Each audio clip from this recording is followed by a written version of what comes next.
It's time for the Brouhaha Sports Show. Brouhaha Sports with award-winning sports writer Dale McKee and co-host Marshall Wood. Talking sports with the legends of the game and famous sports personalities. Brouhaha. Now to Marshall and Dale with tonight's guest. Good evening and welcome to this week's Brouhaha. Marshall Wood and Dale McKee. Dale, how are you on this fine Brouhaha evening? I'm coming along. What about you? Man, I'm doing great. Big weekend in football. How about them Aggies? Who? Them Texas A&M bunch. 7 in a row. Jimbo, no show. Did you know Jimbo gets $750,000 a game to coach? Well, he may be fixing to get $85 million to leave. And do you know what old poor Cadillac got the other night for that one game? What did he get? $29,500. Of course, I would take it. Coach one game in the SEC. I'd take it, you know. I mean, okay, I've been on this Jimbo thing every week. But now, 7 losses in a row. Am I wrong? A bunch. Now, can they continue to let this go? I mean, I got a feeling Jimbo don't care. I mean, money's. What do you think? Well, what would you do if you were his boss? I mean, what would you do? I mean, I don't know. I'd see if I could raise enough money to get rid of him. I mean, if I was his boss, well, I'd probably be packing my bags because if I was his boss, I should be fired. But I think that's what's wrong with college football to a certain extent. Why are they giving these guys these long-term contracts? They gave the guy at Missouri the other day, they gave him an extension for like through 2028. And I'm just thinking to myself, what's he done? I mean, he's done okay, but... And we talking about Missouri? Yeah, Missouri. But Missouri Tigers? Why you going to keep this guy? I mean, you got him through 2028. I mean... It's like these athletic directors are playing with play money. Yeah. Monopoly money. Let's sign the guy up. I mean, I don't know how these colleges can keep doing it. I might be checking the bank accounts for the AD over there at Texas A&M, see if Jimbo ain't splitting some of that money. Oh, well, Stranger things. Bork used to be at Ole Miss. I know. He's the man. Stranger things have happened, huh? Oh, really? Yeah. I mean, you come up with all this kind of stuff. Well, I'm a conspiracy theorist. You must be a deep thinker. You must be. Yeah, let's go with that. You must have some mighty good folks at work that work for you to be always thinking outside the box. You mentioned you got part of that right. I got some mighty good folks at work for me that know a lot about sports that I listen to. Oh. See, I listen to you. So they're the ones that's telling you that Bork's getting a little money out of this. No, I just listen to them. I come up with my own ideas, but I do listen to them. Oh, okay. Right. Well, but I mean, seriously, can they continue to let this go? I mean, what do you think, Dale? I mean, I'm not asking you what you would do. I'm asking you, what do you think? I think they're all just waiting for the season to get over with, and of course, if they don't win this week, I think they got I really think that they've got a non-SEC team coming in A&M. So I don't know. I mean, I don't know how you can pay a man off that much. Yeah. I mean, really, that's going to put your program. I don't care. $100 million, a lot of money to be paying somebody. Yeah, and I agree. But I mean, again, obviously, his program's not going anywhere. It's going downhill in a hurry, and he hasn't shown any capacity. He's got the best players in the country, or among the best players in the country, the best that money can buy. He himself said he spent $30 million on them. So you can't win with that. I mean, so are you? I don't know what this. It's interesting to me. I mean, your program's if you keep him, you're throwing your program away. If you fire him, you're throwing money away. So you got to decide what's more important, your program or your money. But that's just the way I think. What do I know? You're supposed to say I know a lot. You know a lot. Now, that's what I You know a lot. I know a lot. I do know this. I know it's time to talk about who we have on our show tonight. Who we got? We got Stan the Man on tonight. Stan the Man Caldwell. There you go. That's what I'm talking about. What are we going to talk about, you reckon? Well, he's former sports writer down there in Hattiesburg, worked for Pearl River Junior College for a while. He's got his own little website. He's very informative on his website, by the way. Okay, we'll check him And out. so he's going to talk to us a lot about high school football, the playoffs, what happened last Playoffs? week. What's Playoffs? What's going on this week? Oh, and okay. All that kind of stuff, just to catch us up. Good deal. Well, I tell you what, Dale, I could talk to you for hours. I just Really? am mesmerized Oh, at my what you goodness. bring to the discussion table. But let's share the wealth a little bit with Stan the Man. So we're going to take a break to hear from our sponsor, and when you and I come back, we're going to talk to the man. How about that? All right, let's talk to him. All right, folks, we'll see you after the break. Phillips Building Supply in Laurel, your hometown building supply store since 1954. We are locally owned and pride ourselves on helping our customers find exactly what they need. From foundations to roofs to doors and windows, Phillips has it. For tools, hardware, lumber, and plywood, visit Phillips Building Supply. Welcome to the show, Stan Caldwell. How you doing today, Stan? I'm very good, Dale. How are you tonight? I'm doing good. Are you surviving this little cool weather? A little bit. It's refreshing. Okay. And of course, got to take care of my plants, but that's part of it. I got you. Well, listen, what are you up to these days? Just high school football, and then William Carey soccer. I do freelance work for William Carey University, as well as the high school stuff I do for Scorebook Live. That's the statewide website that Tyler Cleveland runs. Tyler's the son of legendary sports writer Rick Cleveland. I do freelance work for the Pine Belt News here in Hattiesburg, and then also I picked up a job this year working for the Greene County Herald, and my friend Russell Turner over there. So I've been doing some Greene County, Richton, Perry Central football this fall. So keeping me busy. I just I enjoy doing high school football, enjoy high school athletics, and as long as my health is holding up, I'll be doing it indefinitely. I think we all will. Once you get that little, I guess, printed ink in your blood, it's hard to let go, isn't it? It is. It really is. I enjoyed it. I was talking to a friend of mine over there on the sideline at Oak Grove a couple of weeks ago, and he was saying, how long have you been doing this, Stan? I said, well, it's 1984. And I said, I still can't believe people pay me to do this, because it's so much fun watching these kids compete. They win and lose, the heartbreak and the joy that comes from winning, and like I said, the heartbreak from losing. And to see these kids go on and be successful in their adult life, it's really rewarding. All right. Well, listen. Let's just start with the 6A in the South. Okay, we got 2 games this weekend in the South. Warren Central is going to play at Brandon, and Oak Grove is going to go to Ocean Springs. Right. I'll be at Ocean Springs Friday night there. That's Oak Grove is kind of one of the schools, the only school in our area here in the Pine Belt that's left, and as far as the 2-county area for us, Lamar County. So I'll be at Ocean Springs. Ocean Springs is undefeated. They've got a great quarterback, Bray Hubbard. He's a great athlete. But I tell you, don't count Oak Grove out of this game. They're playing extremely well right now. They've won 7 in a row. They beat Brandon when they were undefeated, number 1 in the state, several weeks ago. And Oak Grove is always plays their best football in November.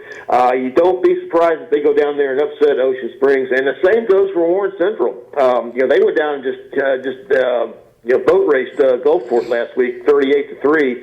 And their only loss was to Brandon, and that was a pretty close game. So don't be surprised if the underdogs in 6A South move on, and if that happens, it will be here at Oak Grove next week. So, like I said, 4 really good football teams playing in 6A South. I'm really looking forward to going down to Ocean Springs Friday night. Yeah, I would like to see Bray Hubbard because I've heard such great things about him. He's really a good athlete. I've been told he's been playing some defensive back this season. So he's committed to Alabama, which that in itself speaks volumes. He's a really nice kid. I've talked to him several times there. He's very personable. and he'll give you what you need in a post game interview. Yeah. Well, we always go to 5A, and of course, there's always an elephant in the room named West Point. And of course, we hadn't heard much about them this year. They're 9-2, and they play a very difficult non-region schedule. But always never count West Point out in the playoffs. This is their time, and I expect to see them at the Rock in 2 weeks. Yes. All right. So in the South, we've got, and you tell us a little bit about the results from last week. Van Cleve's going to Gaucher, and Van Cleve kind of as a number 4 seed beat Hattiesburg. What can you tell us about that? Well, exactly. And you know how they did it? I looked up. I couldn't believe the stats. John Peterson, the running back for Van Cleve, ran the ball 52 times for 360 yards and 6 touchdowns. I mean, it was like if there's ever a one-man wrecking crew, that was it. So it's going to be the run-heavy Van Cleve Bulldogs against the pass-heavy Gaucher Gators. Caden Irving is one of the best quarterbacks in the state. He's thrown for, I think, 47 touchdowns this season. So it's kind of the two contrasting offensive styles there.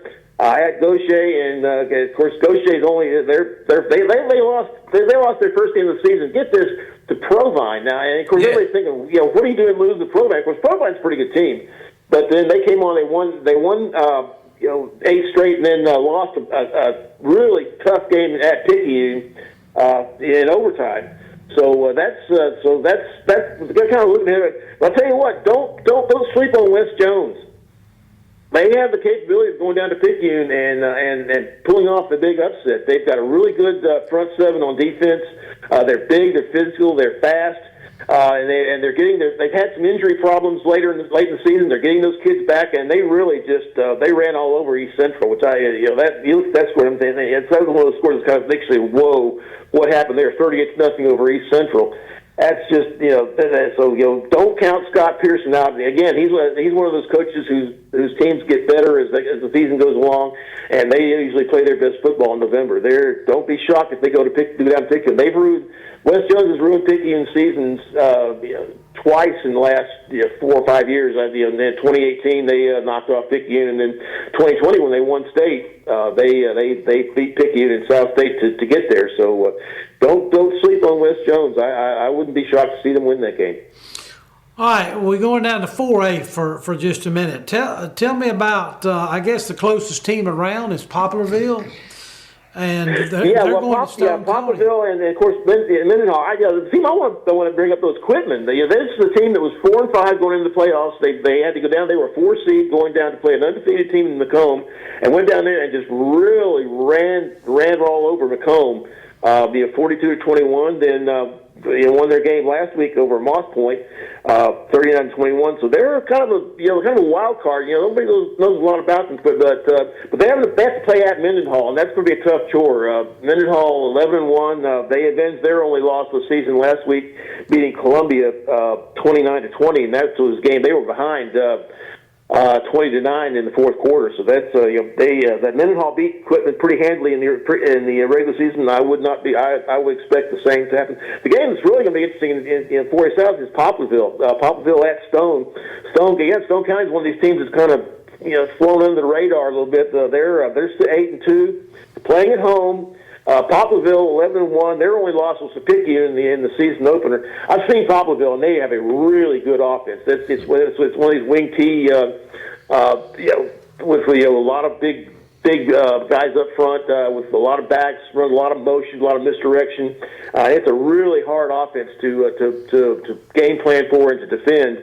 I would be surprised to see Stone win that game, but don't count them out. But Poplarville is playing really good football right now, and they should be favored in that game. But again, Stone County playing at home, you never count the home team out.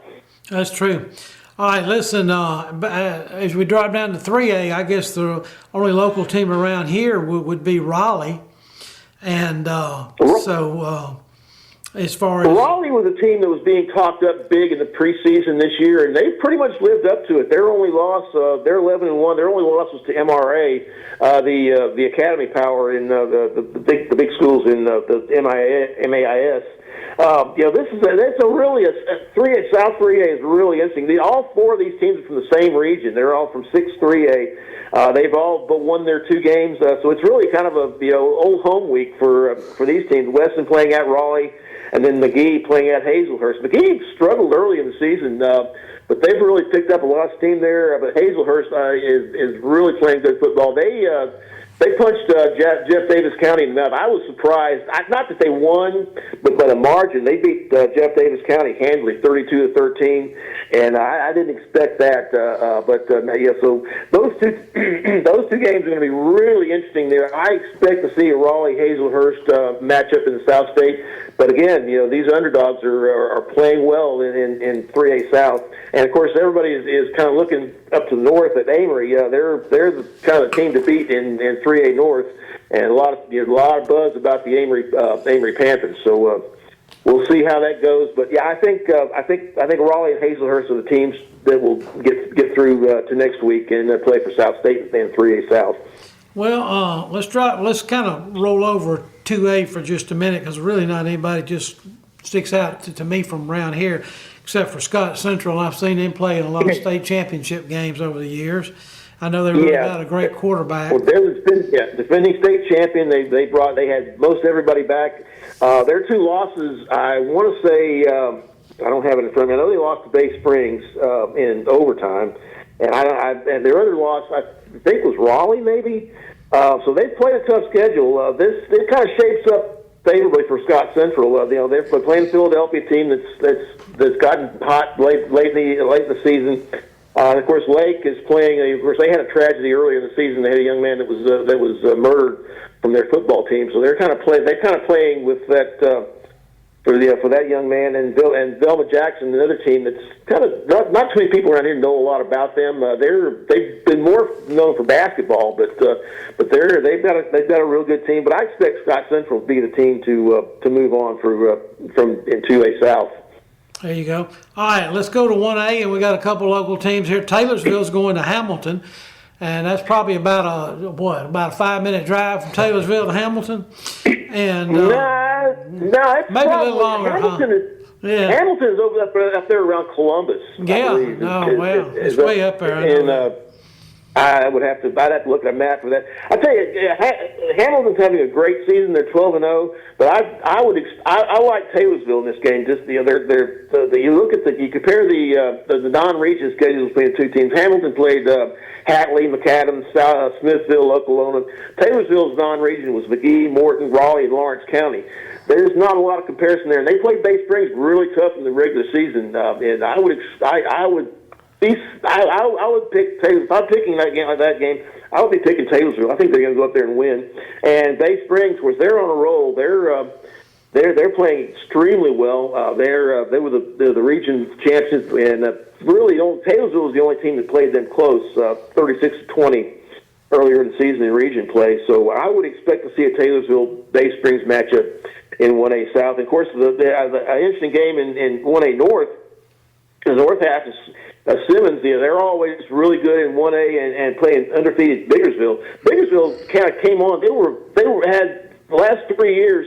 They've really been a good, solid program. They didn't have much up until 2019, 2020, but they've proven themselves to be a pretty sustainable force there. That's going to be a real tough matchup, 10-1 against 11-0.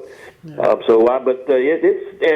going to be a good 1A. The 1A teams that move on usually are teams that kind of been there before. So I think that'll be the case with Bay Springs and Taylorsville as well as Simmons and Biggersville.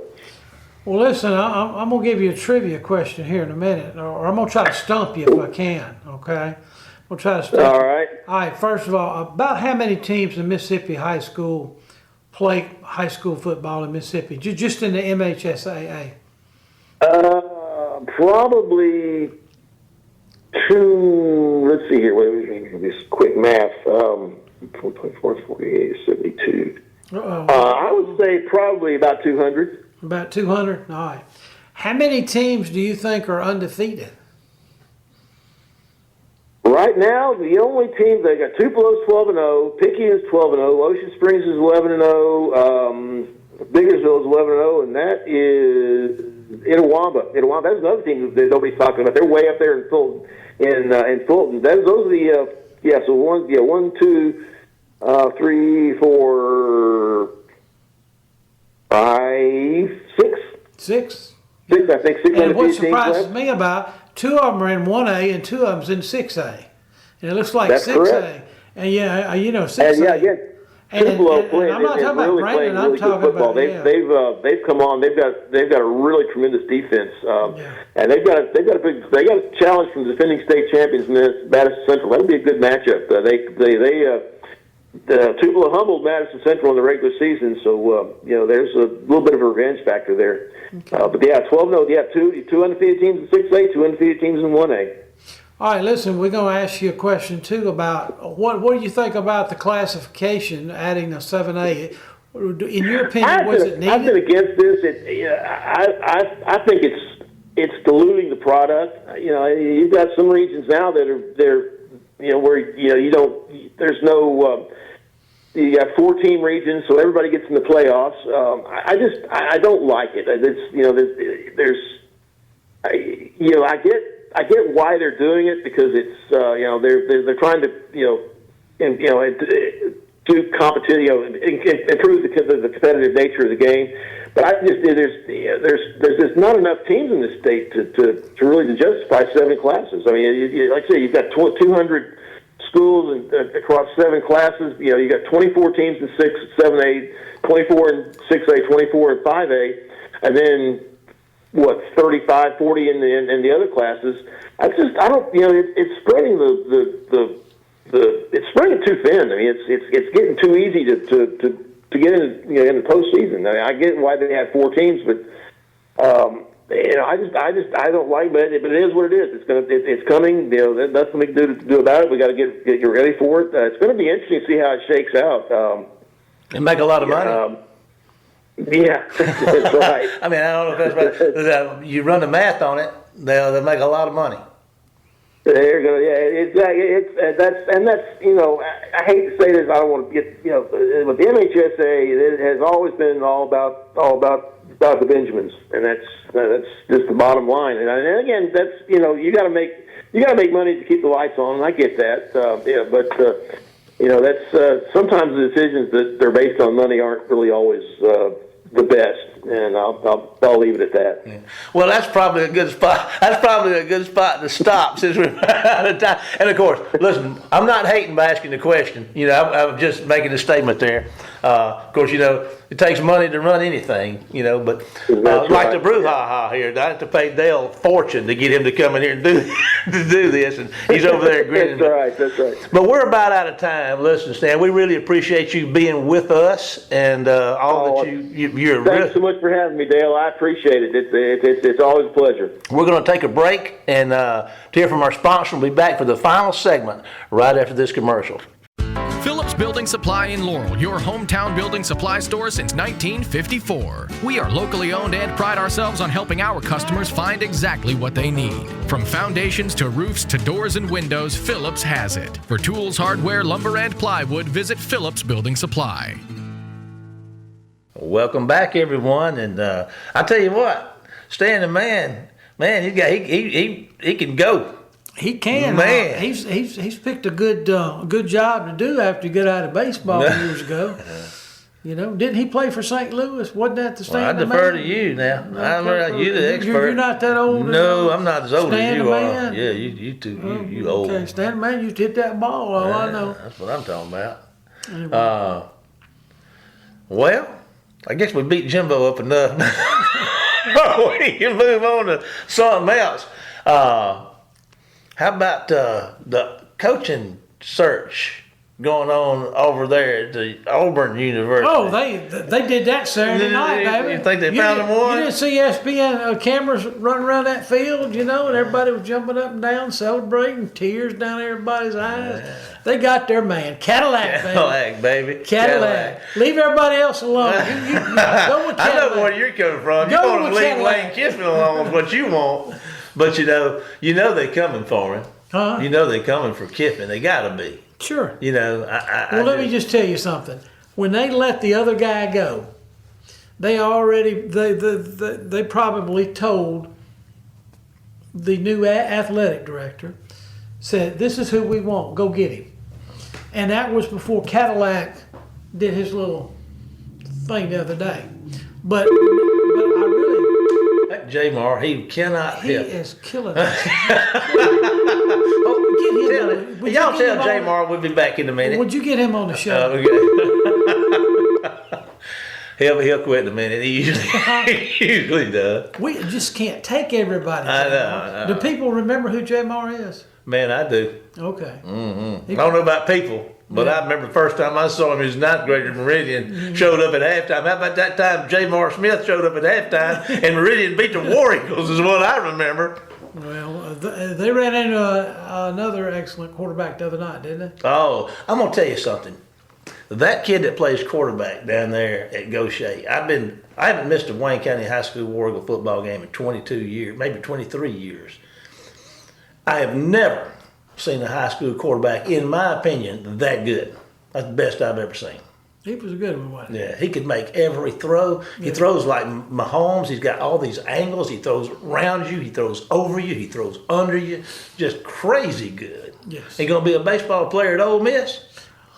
Well, that's the talk, but I also saw in there too that he might actually join the football team up there. Yeah. So we'll have to see. But I just know that I've seen him play baseball. Pretty good. Yeah, he's pretty good. He hits the ball a long, long way. He's a big guy. I mean, you got to send a bird after to get the ball, you know. And no, I saw him hit one at Wayne County. I saw him hit one at Gaucher when they were in the same district with us a couple of years ago. And they were up in the pine trees when he made contact with it. I mean, that's how fast it got out of there. Yeah. And he's a big old boy, 6'3", 6'4", you know. About 245. Yo, and he's not fat, but he comes from a very smart family too. I mean, he's very academic driven, I've been told, and you can tell it on the football field that he makes good decisions. Yeah. Man, and he makes them in a hurry too. Yeah, because I was. He doesn't stand back there and scratch his Yeah. head waiting. I didn't get to go to the game the other night, but thanks to you, I got to watch it on the streaming, War Eagle football streaming, which is a great service that you provide. And I'm gonna tell you what, he was impressive, but I just really liked the way that they ran their whole offense. It was just really, really, you know. Gaucher gonna be in Wayne County's district next year. Yep. That guy'll be gone. Yep. That's good. Yep. And hopefully some of those receivers and linemen too. Yeah. Those. But now the War Eagles have one good thing. I say one good thing. Come on, they got more. If they only lose 13 seniors. Yeah. And you got about 30, 35 10th graders coming up. That sophomore class is special. Got a pretty good freshman class. Got some really, really good athletes in the junior high level. Mm-hmm.